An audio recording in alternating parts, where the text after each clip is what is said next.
après coup. Ensuite, donc, Wonder Woman année 1.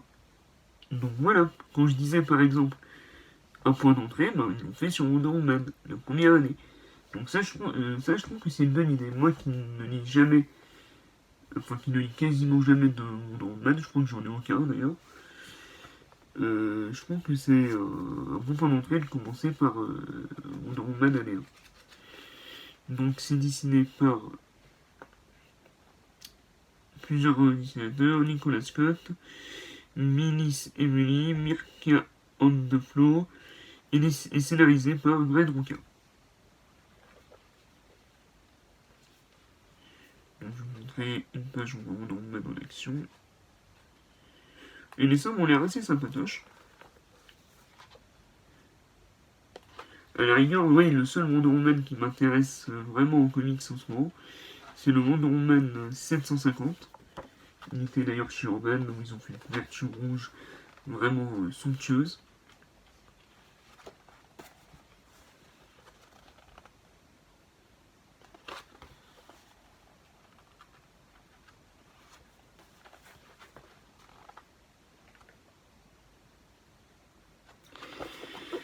Donc voilà. Ensuite,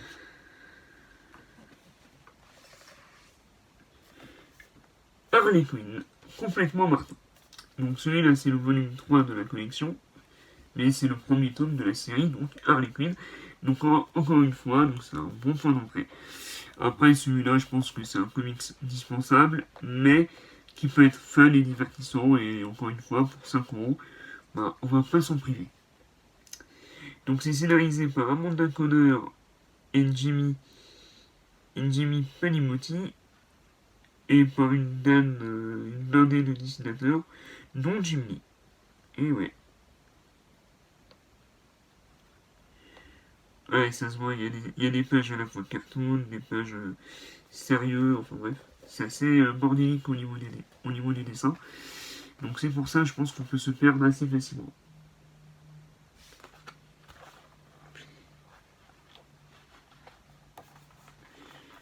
Moi, ça me plaît pas trop quand dans un comics, on nous sort plusieurs dessinateurs en même temps, qui n'ont rien à voir les uns avec les autres. Ça fait genre un gros bac à sable, et du coup, ça n'est pas très cohérent. Alors oui, donc je voulais comparer avec le comics des 48 heures de la BD, donc par rapport à Harley Quinn.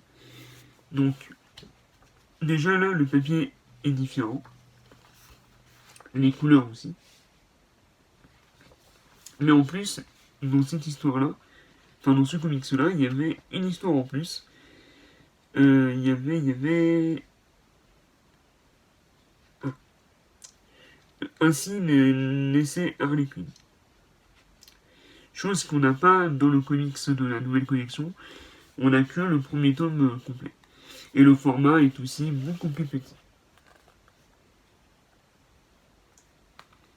Donc on a perdu en quantité par rapport à l'histoire, mais on a gagné en grandeur du format. Et je crois au niveau des bonus, on a quasiment tout aussi dans le comics de Harley Quinn. Le seul truc qu'on n'a pas, il me semble, voilà, c'est le petit sketchbook ici. Voilà. Donc ça, je voulais revenir vite fait là-dessus. Et ensuite, il ne me reste que 2 comics à vous présenter. Batman, la cour des hiboux. Donc, scénario de Scott Snyder et dessiné par Greg Capullo. Donc celui-là, mes amis, c'est vraiment un comics incontournable pour tout nouveau lecteur sur Batman. Donc ça pareil, c'était un très bon point d'entrée pour découvrir. Donc avec des nouveaux méchants, et on retrouve d'ailleurs tous les méchants de l'univers de Batman. Et il me semble d'ailleurs que le prochain jeu vidéo de Rocksteady soit basé sur cette histoire-là. Donc je suis vraiment impatient d'en découvrir plus. Donc pour ça, il faudra attendre le DC Fandom qui aura lieu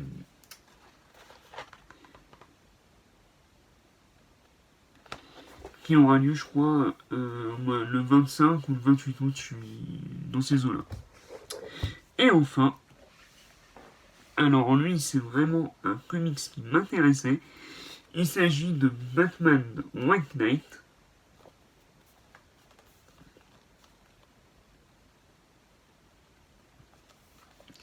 Donc, scénarisé par Shane Murphy et dessiné par Shane Murphy.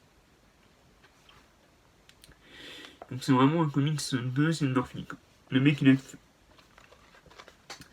Je vais vous montrer quelques pages. Alors, je crois que dans cette histoire, c'est Batman le méchant et c'est le Joker qui devient Batman. Et c'est Batman qui devient le Joker.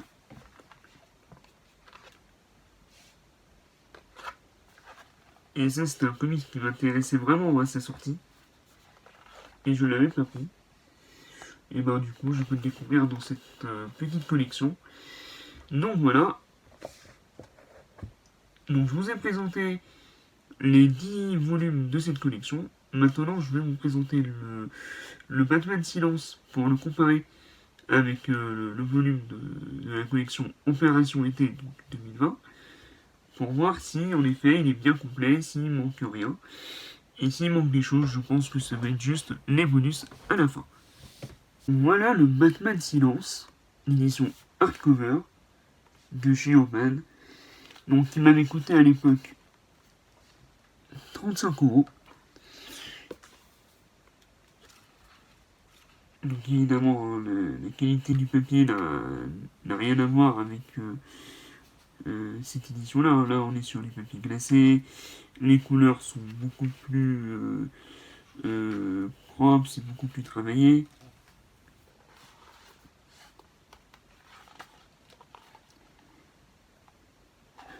Mais quand même, par rapport à la qualité, enfin par rapport au prix, je trouve qu'on est quand même bien rentable.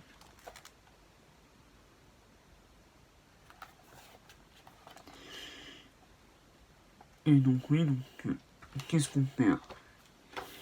Donc l'histoire, donc c'était comme ça. Et regardez-moi ce Batman tellement il est classe.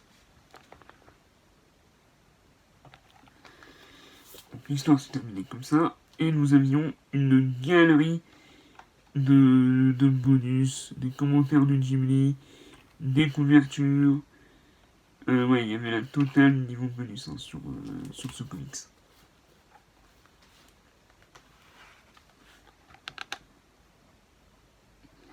Et je pense que c'est cette partie-là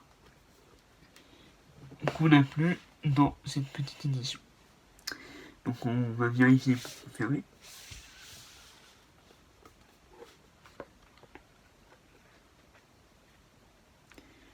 Et oui, en effet. Là, le comic se termine juste sur l'image de Batman. Donc, point fort, le prix. Bah oui, 5 € un comics de 200 pages minimum, 280, bah ça reste quand même très rentable aujourd'hui. Les histoires choisies. Donc soit des points d'entrée, soit des one-shots. Donc je trouve que c'est pas mal. Même si je trouve pas qu'ils reprennent tous les personnages de DC. Puisque moi j'aurais bien voulu dans cette collection par exemple le premier tome de Shazam, le premier tome de Flash, enfin voilà. Pour vraiment avoir une généralité de la famille DC. Là, on a que, on a surtout du Batman ou de l'univers de Batman. Il y a juste un Wonder Woman, un Justice League, et ben voilà. Sinon, le reste, je crois que c'est que du Batman. Batman le Chevalier Noir, Harley Quinn, et un Superman, voilà. Sinon, le reste, c'est centré sur l'univers de Batman. Donc, bon, moi, je suis fan de Batman, donc c'est pas grave. Mais je me dis, celui qui voulait vraiment découvrir l'univers de DC, bah, il va se retrouver surtout avec plein de comics autour de la chauve-souris. Donc, ouais. Donc ça c'était mon avis par rapport à ça. Et donc et en dernier point positif, dans certains comics, il y a également quelques couvertures. Voilà, et puis dans l'ensemble c'est assez bien édité. Il y a la page de sommaire au niveau des auteurs, il y a une page de présentation de chaque héros ou groupe sur ce qu'on peut lire dessus si le comics nous a intéressé. Ça m'a d'ailleurs fait penser un peu à la collection Carrefour à ce niveau-là, mais en beaucoup plus court. Voilà, donc on va passer maintenant aux points négatifs. Donc, les points négatifs sont le fait que ce soit trop souple, et du coup, moi par exemple, mes comics sont arrivés dans un carton, et je sais pas si vous pouvez bien le voir, mais sur certains, il y en a qui sont un petit peu cornés ici. Donc c'est dommage, mais bon, après, pour 5 €, c'est pas trop grave non plus. Voilà, les pages, comme je l'ai dit dans la vidéo, pour certains, apparemment, si vous êtes trop brusque, ça peut se détacher, s'arracher. Donc, faut faire attention. Mais voilà, en vrai, moi, j'ai pas grand chose de négatif à dire dessus, hein. C'est une bonne collection que je vous conseille de faire pour cet été 2020. Et voilà. Donc, c'était DC Film Comics Gaming. Vive les films, vive les comics, vive DC.